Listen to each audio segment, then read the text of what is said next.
Hi, my name is Michelle Gellis. I am an acupuncture educator and author.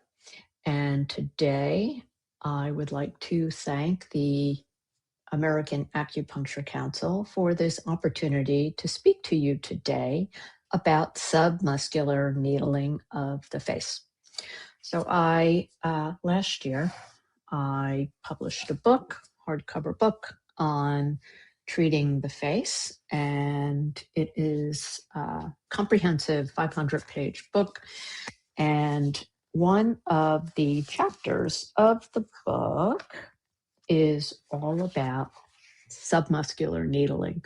So some of the images or most of the images we'll be working with today come from my book. So go ahead and go to the first slide, please. So what is submuscular needling of the face, and why would we use it? Submuscular needling involves taking acupuncture needles and placing them underneath, or in some instances through different muscles on the face and the head, and even around underneath the chin area, in order to help the face to function better. And in some instances, we can use this same technique to help with wrinkles on the face and sagging. And essentially what we're doing is we're taking needles and putting them in areas that are prone to muscular disharmony, and this can be very beneficial for things like Bell's palsy, and if someone has had a stroke, or forehead wrinkles, sagging under the neck. So muscles like the corrugator and the frontalis can help the forehead area. The procerus also, the temporalis can help with migraines, tinnitus, other neuromuscular conditions of the face. The masseter can help with things like TMJ. The auricular muscles can help also with tinnitus and helping to lift the face. And one that's not listed, the anterior digastric, can help with sagging under the chin area. So here's a couple of images from my book of muscles on the face. And as you can see, there are quite a few. Some of them are superficial, some of them are deep. And these are the images of the muscles on the side of the face and head.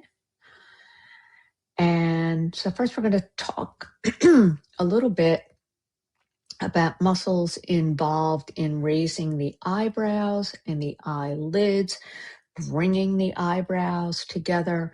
From a cosmetic standpoint, these three muscles can cause wrinkles and deep furrows between the eyebrows and a wrinkle across the bridge of the nose. From a neuromuscular standpoint, these muscles can be involved with, for example, if someone has Bell's palsy and the upper part of their face is drooping. And what we would do is insert needles. Doesn't really matter when you're doing submuscular needling which direction you go, but you would take a 1/2-inch needle and insert them underneath the muscle. So this right here, these muscles right here are the corrugator muscles, and this will help and the corrugator inserts right into the procerus here, and this helps to bring qi and blood to this area, And also, if there's any fascial adhesions, it can help to kind of break those up. And by doing that, it helps to nourish the muscle, to bring the muscle into better functioning. And these can be combined with facial motor points, which is another lecture, another chapter in the book, and to help so that there's more symmetry in the face and also less drooping and fewer wrinkles. And this is what it looks like when you would do that. And I have a little video. I need to move this over so I can click on it.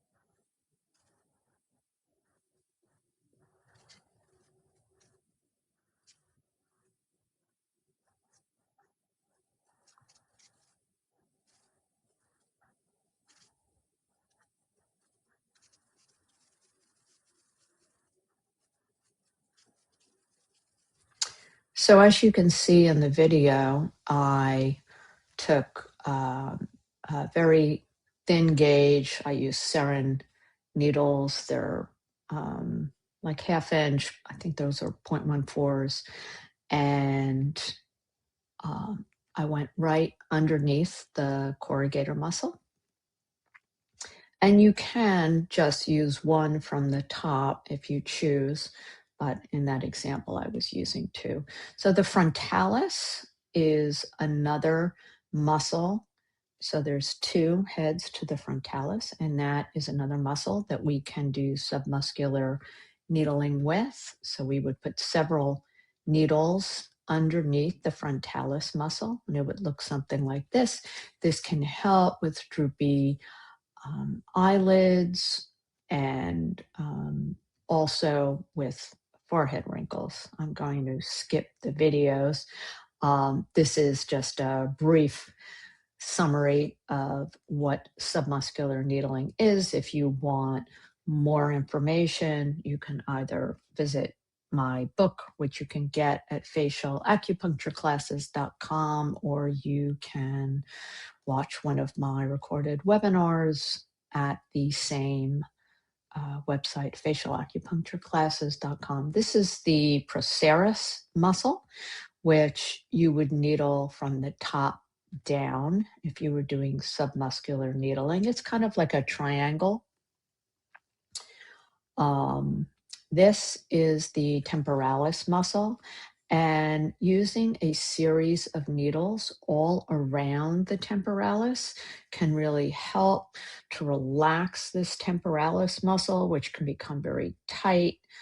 And as you can see, the auricular muscles are also attached to it, and these can, you can use submuscular needling under these.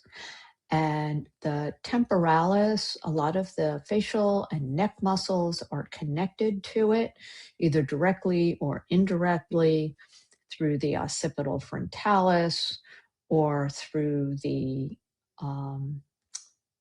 coming back here through the trapezius. And by treating this muscle, you can help to affect a lot of conditions on the face. And this is what it looks like when it's needled. The masseter is the big, strong muscle that if you clench your jaw, you can feel it. And needling underneath that can really help patients that have TMJ. And it looks like this. And the auricular muscles, I use these in all of my cosmetic treatments, needling underneath those auricular muscles is something that can help to lift the face area.